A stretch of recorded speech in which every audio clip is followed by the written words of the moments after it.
All right, on Dog Watching, we're going to be talking about the new movie/video game, The Renegades. It's not really a video game, but it really reminds me of it. Here with me today is... Hey everybody, it's Cam, the Alleged Amateur. All right, and so Renegades, I keep saying it, but it's because if you watch the trailer and don't immediately think Bad Company, then like you've obviously not played video games on the PlayStation 3. But give me, what do you think about it? At least from that first trailer that we saw. Well, I think it looks interesting. Mm-hmm.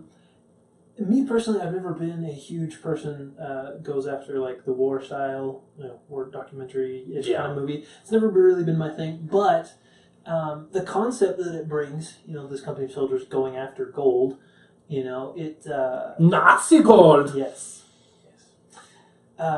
Just it's interesting, and I mean, it's a trailer, so it doesn't give you a ton of information, but. Right. There's a lot of ways that they could go with it. So, and I think it's an interesting enough concept to look at, to say the least. So. Yeah. It's got J.K. Simmons as the big gruff, pissed off cop sergeant, and he's yelling at everybody. But the overall style, I think, is really what's pulling me in, because it's a wartime movie mixed with a heist movie. Mm-hmm. And I think that's the part that really intrigues me, because off the top of my head, I can't think of any other movie that's done that. You can think of one? I believe it was called Three Kings. Oh, you're right, with I almost said Samuel L. Jackson. No, Ice Cube. The other black guy. The other one that's in some of them. Yeah. And then Marky Mark. Those are the only two I remember, I know. There's the third guy. Who was the third guy? No, you're absolutely right. I totally forgot about that one. That one was actually pretty good. And if you think about it, it's sort of the same. Yeah. Because the only difference is Nazi gold.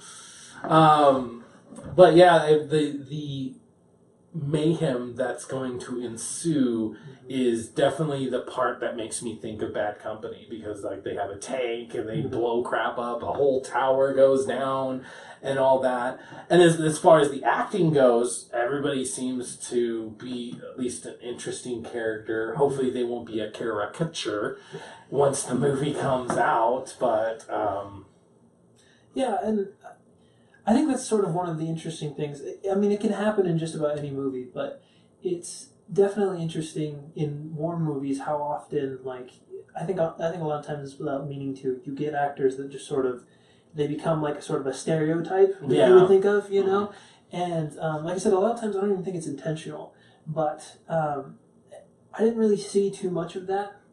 Probably the one that is J.K. Simmons, but he's supposed to be like that, so I sort of give it leeway on that way. But on the whole, it seems like there's enough personality between each of the actors that it's not going to devolve into I can see what you're going to do with this because that's your stereotype. Right, it's like I can see this coming a mile away. I think as far as every different character, I think that's one reason why making it like a ragtag group makes sense, because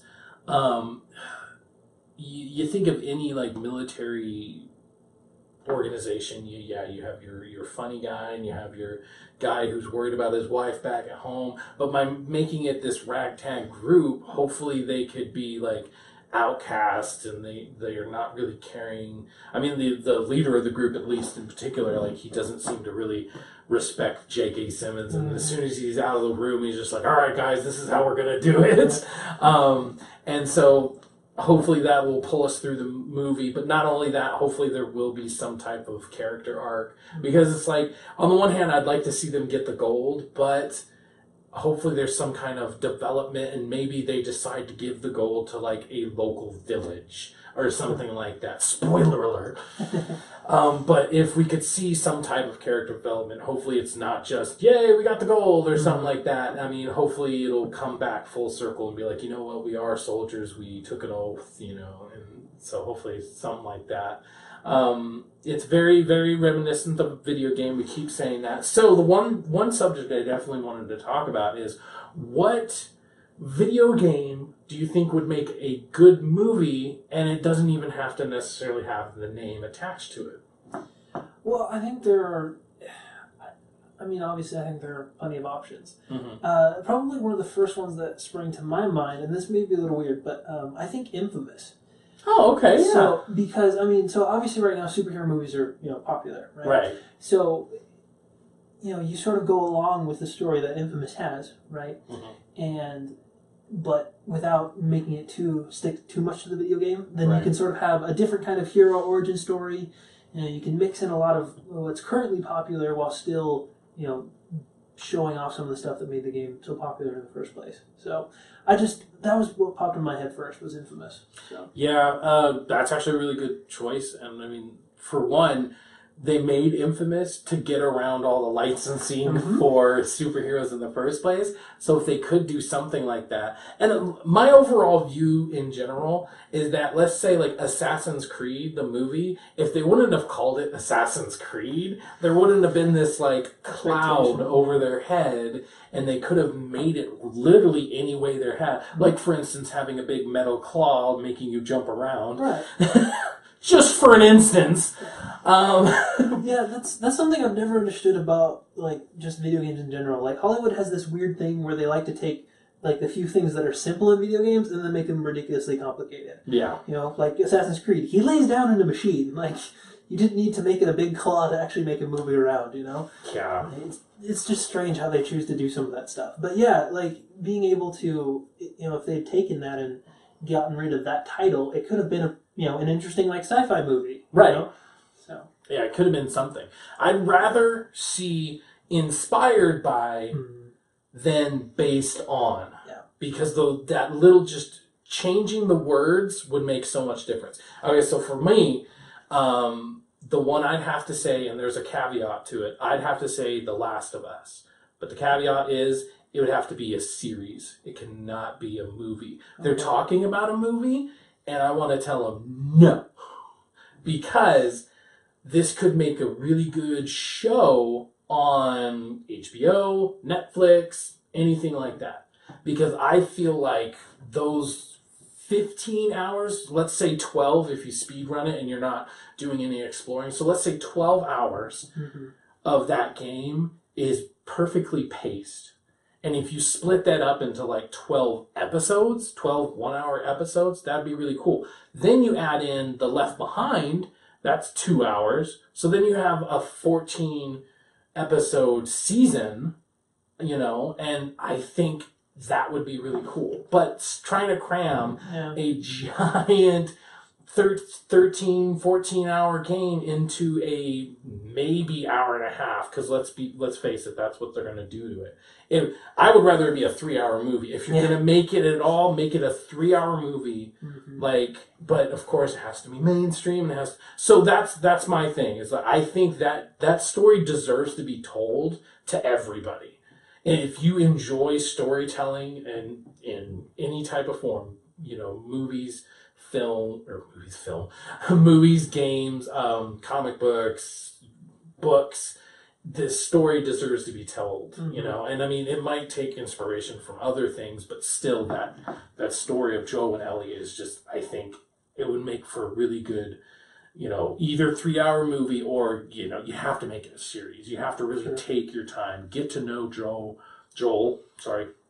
and Ellie. So that's my personal opinion. Yeah, and I think you bring up a really good point. Like, Last of Us is a good example, but there are lots of games out there that they have a really engaging story, and not just because of like all the cool stuff you can do with it, but because at its core, it's a cool story. Yeah. And so I think in a lot of ways, most of this stuff would probably translate better to a series, because then, you're not rushed. You don't have to, try and cram in all of this stuff, that, people liked. You can take your time, and I think for a lot of people, it would actually appeal to them more, as a mainstream as well, because it gets them time to, actually build a relationship with these characters. True. And so in some ways, I'm sort of surprised that they haven't really tried that yet, Quick question, did you see Castlevania? I did. So that is actually a pretty good example. Mm-hmm. I liked it. So my complaint actually with it is that it's too short. Exactly. It's like, if the complaint is that it's too short, that's a good thing. Exactly, absolutely. You know, it was like 4 episodes, Mm-hmm. and like, I don't know if this was supposed to be a teaser. Like, yeah, it was a really weird experience. Yeah, especially because, I mean, I don't know about you, but for me, it just appeared on Netflix one day. Like, I didn't have any, like, run-up to it or anything. It was just there for me. Yeah. You know, so I don't know how much, like, hype they'd put into it before. I definitely heard about it, but yeah, I wouldn't call it hype. I would just say, like, hey, we're making it. Yeah. Okay, we'll let you know when it's out. Yeah, and, you know, I hope that they got enough feedback that they'll continue with it, you know, and actually make, you know, longer. But, that is a good example of actually taking time to tell a story, Mm-hmm. you know, and it wasn't, at the same time, it wasn't an exact copy of any of the Castlevania games. True. It takes a lot of elements from them, but it's Mm-hmm. not an exact copy, but it still was an engaging story because it took the cool parts from Castlevania. So. Yeah. You know, I would even argue that, like, any of the Uncharted's or, you know, like, I think, like, even something like Crash Bandicoot would probably make a good movie or something. You could probably make a good, you know, you could probably do a pretty decent, like, animated, like, maybe, like, a kid series with it, honestly. Yeah, exactly. But, and, yeah, if you take, like, the same core concept, but you just change certain things, you know, I think people would be more forgiving if it just didn't have the name attached to it. Like, I'll be honest, the only reason I want to go see the Renegades is because it reminds me of Bad Company. Right. So, like, for instance, one of my favorite stories in a first-person shooter is actually Modern Warfare 2. And that's basically like when the World War III started. Mm-hmm. But the story, excuse me, the story, like, one of my favorite parts is you're going through and there's like a Burger King and a Taco Bell, but of course they call it something else. Mm-hmm. And then there's another part, the EMP goes off. And so they're like trying to figure out if somebody's like an enemy. And so they're like calling out their call sign. They're like, thunder, thunder. It's like, please say flash, please say flash. And it's like, there's a lot of really tense moments in it. And I think it would make for a really good movie. And you wouldn't even have to call it Call of Duty. You could call it something else. But that particular storyline was a really interesting storyline. And I think, you know, I think it could have the Renegades effect, where if I saw that particular storyline in a movie, I'd be like, you know what, I want to go see that because I like Modern Warfare 2 so much. Yeah, and it's I think that definitely would have the same effect, where if you can get something like that has just enough shades of what it's pulled from, you know, to me it's almost more of an homage. There you go, yeah. Yeah, so like it's, you know, it's not we're not trying to take this and change it. It's we're taking inspiration from this because we liked it, you know? And for me, something that I think would probably be a lot easier to adapt would be something like Fallout. Oh, yeah, okay. And you know, the reason I say that is they'd be like stories from Fallout. Right. Yeah, you okay. know, so, I mean, yeah, you wouldn't even have to do the main story. There's so many random interactions that you can have, and any of those you can turn into a story. Definitely. And even if you wanted to make your own story and just kept, like, some of the aesthetics from it, you know, that whole post-apocalyptic, but still has, you know, future tech for us, essentially, you know, it's really easy to do those kinds of open worlds things as, you know, sort of pull in, like I said, make an homage to it, you know, and so I think if somebody would actually take a chance on doing that, they'd probably get a pretty good feedback and reception to it, but you have to be willing to, you have to know what the core of the story is first in order to be able to make something worth watching out of it. Right. As long as you get the feel right, then people will have the feels for it. Right. Exactly. All right, so that's what we think about Renegades. I'm definitely going to go see it. What do you guys think about it? And also, what video game would make a good movie without having to use the title? Let us know in the comments below. Up next, we're going to have our interview with Master Sergeant Porkins.